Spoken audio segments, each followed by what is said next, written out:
of course, we have the benefit of this very building here, the computer science department, being the birth of Haskell and the GHC compiler. Woo! Right, so today I'm not going to talk about GHC. I'm going to be talking about HdpH, which is Haskell Distributed Parallel Haskell, and it's a framework for sort of declarative task parallelism, where you'd spawn tasks and we have a runtime system to schedule them for you. So because it's a parallel Haskell talk, I have to start with the Fibonacci example because everybody starts with the Fibonacci example. So when you're computing Fibonacci numbers, you can, of course, divide and conquer. So if I want to do the Fibonacci of 6, then I need to compute the Fibonacci of 5 and add that to the Fibonacci of 4, and then we whittle all the way down. So this is a kind of parallelism that we want to be able to specify. So you come into your company on the first day and they say, write me Fibonacci. You go, I'm a great Haskell programmer. I will write this using the par monad. And you come up with something like this. So your type, you've got a sequential threshold because you're a very smart Haskell programmer. The number that you want to find, and you're saying, do something in parallel and return me an integer. So it's a monadic style of code. First case isn't very interesting. That just says, call the sequential one if I have to. Otherwise, is a lot more interesting. So in the normal par monad, you say spawn, give it some tasks to spawn. That creates futures, so A and B are futures that at some point the value will be available. You call get, which blocks until they are available, and then you add them and return a number. So very simple sort of parallelism. And what we want to do is take the same idea and allow you to run this on big machines. So this is very important. If you sort of look at the number of cores on your common architectures, shared memory, you might get 128 cores if you're lucky before it catches fire because your fans aren't good enough. Clusters are generally just take 10 or 20 of them, combine them, and then combine 5 of the clusters. And we're also targeting sort of supercomputers because it's all the same idea. You've got distributed memory, and you just want to say, here's a bunch of stuff that needs done. Go away and do it for me. So that's what we're trying to provide here. So this is what we had. And then if we want to write in HdpH, we just change into this sort of slightly different style, but it's very similar. So a 1 is a peer tier, which is a bit weird. And then we've got this make closure template Haskell thing, which is, again, a bit weird. But the overall structure is the same. So our spawn, or our type, we'll start with type. This par is not quite the par monad par. It's a par. It's another par monad that we have created ourselves. The spawn 1 means spawn anywhere in the system that you like.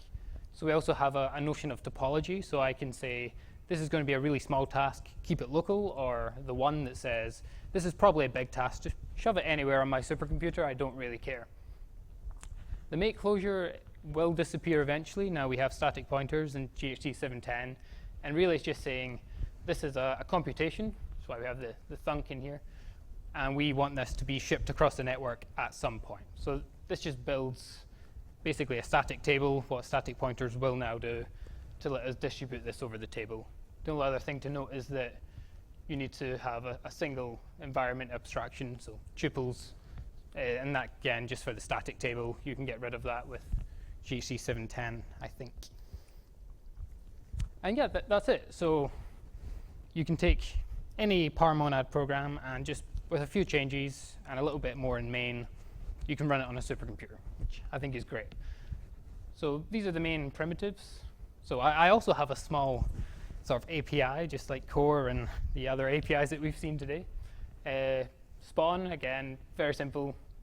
Might give it a distance, give me some computation. And what's really cool here is that because you've got par inside there, you can also use sort of parallelism locally.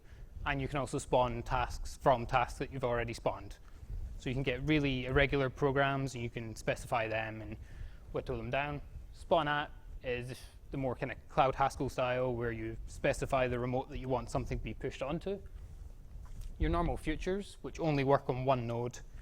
And because of that, if you want them to move around the system, you have to globalize them with this glob function that just basically attaches address information to the future that says, if you ever want to put something in me, this is the node you have to send it to. So that's what the last two do. So a very simple API. And if you want it to be even simpler, you go and read Murray Cole's stuff, and he says, well, you can specify what the parallelism looks like, and then specify what it does later. So we also have these kind of skeletons where you can say, parmap this function over some list. If this is a massive list, it will go all over your cluster, and you'll run this increment function over everything in the cluster.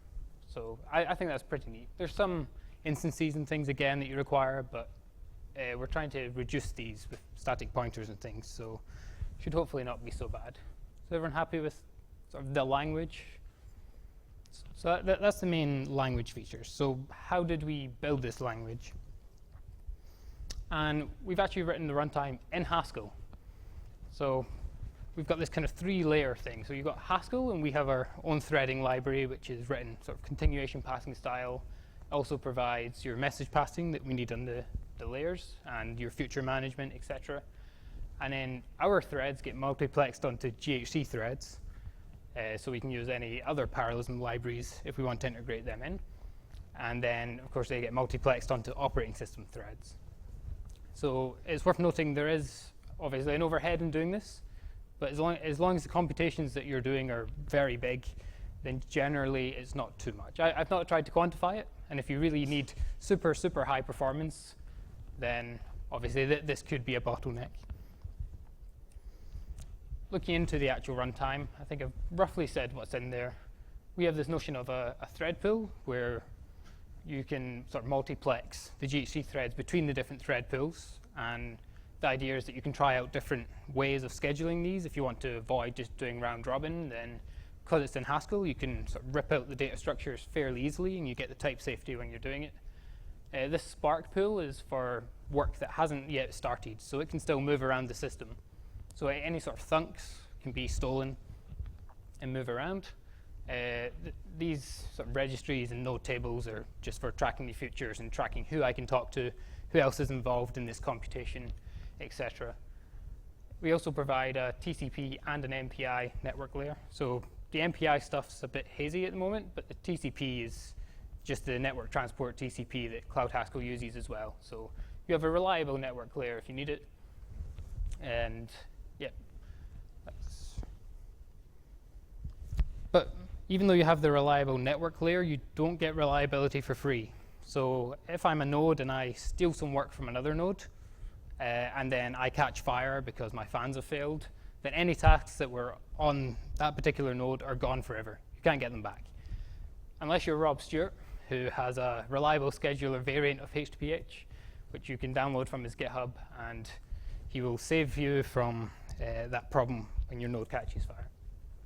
So the other thing to say about the runtime before we move on to a couple of uses and things that we've done with this is the work stealing scheduler, sort of the core of what we're going for. So trying out these different work stealing ideas and trying perhaps priority queuing instead of sort of normal fully random things and that sort of thing.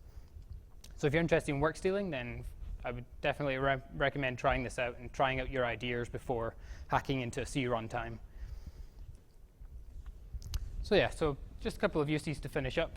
So as I say, we've been looking at work stealing schedulers, this topology awareness where I want to say big tasks go wherever you like, because as long as the computation is bigger than the communication, the overheads sort of balance themselves out.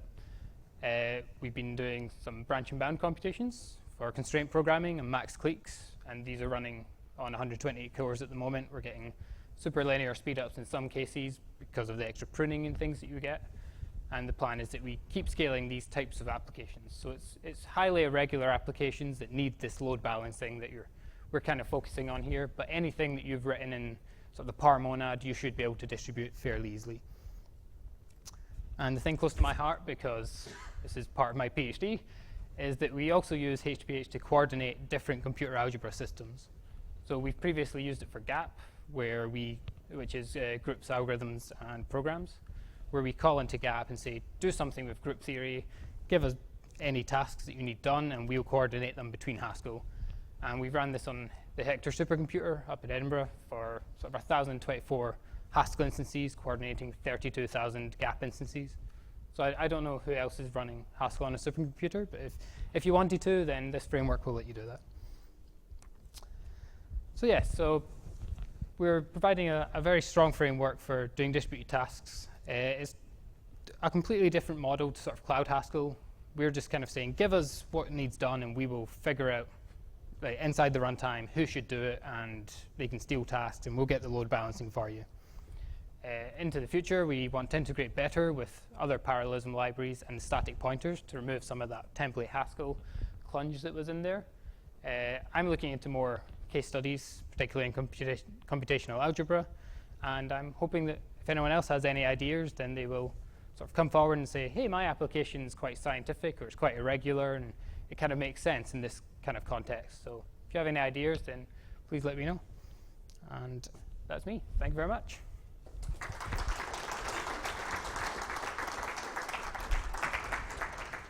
And I should say that most of this work is actually Rob Stewart, Patrick Meyer, and Phil Trinder, who were at Heriot Watt and Glasgow. So I don't know off the top of my head, but compared to, so like for the max clique, compared to sequential Haskell, we can get, say, 30 on 24 cores just because of the type of problem. For sort of regular problems, we get near linear scale-ups. So the Hector example with the computational algebra was near linear, up to about 30,000 cores, not quite the 32.